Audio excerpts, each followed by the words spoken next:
The coronavirus pandemic is definitely affecting everybody, and unfortunately some people worse than others. Now here at CJ's, our daily routine has changed a lot from what we're used to, and a lot of times we spend driving our cars or enjoying our project cars. Well, we're now at home and these cars are sitting in the garage like a lot of you have at home.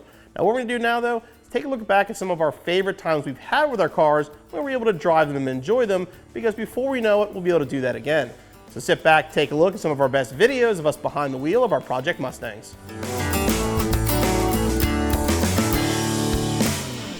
On my way down memory lane. One thing we've always tried to do with our SEMA builds is to make sure we actually build them to drive them. I mean, our Focus got a good amount of mileage on it. Our truck gets driven daily.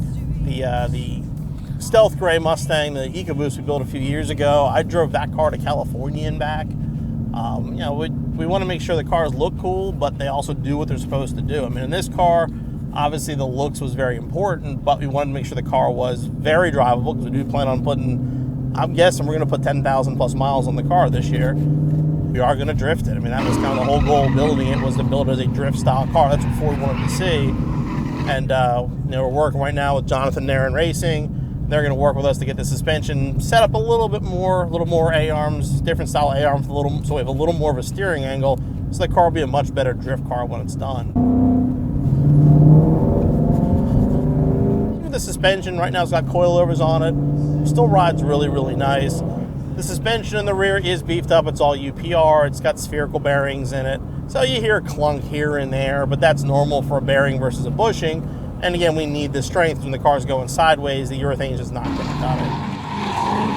One of the things that really made a huge difference was the car was getting that phase 2 upgrade from Roush Performance. You know, when the phase 2 came out, you know, definitely said the benefits of more cooling, which means the numbers are a lot more repeatable. You can beat on the car a lot more, take it on the track and keep it nice and cool. And a little more horsepower to boot's always a good thing.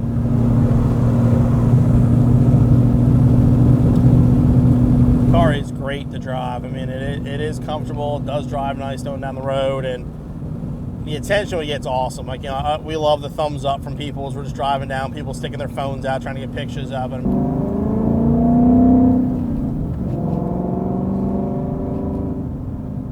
The car originally had Ford Performance springs on it, which gave us a nice stance and worked perfectly for what we were doing at the time. But since then, like I said, we switched to the Roush coilovers because we wanted the adjustment of a coilover. I mean, we really wanted to really dial in the ride height right where we wanted it, made sure we had proper clearances for the tires, and the coilovers are just the way to go for that setup.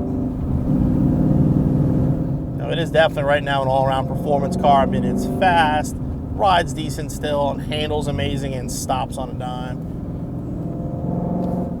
A lot of people when we build the car have asked about the color. Where did the color come from? We worked with our designer Jordan in-house about some different colors with the car, and we started off with Ford's Dark Shadow Gray, that 0304 color.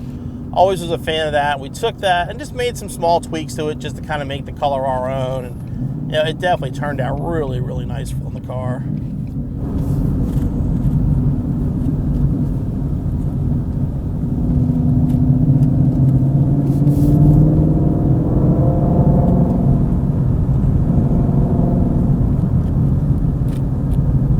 Some more miles in the car, but just get out and drive. I mean, that's what these things are for.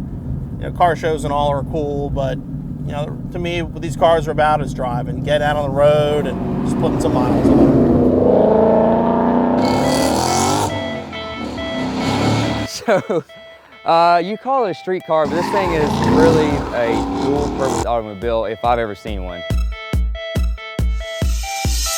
So initially, I was stationed in Japan in the United States Navy, and that's where drifting originated from.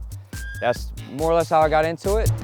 So competing in Pro 1, you have 8 events. They span across the U.S. from California, Washington, Florida, Jersey.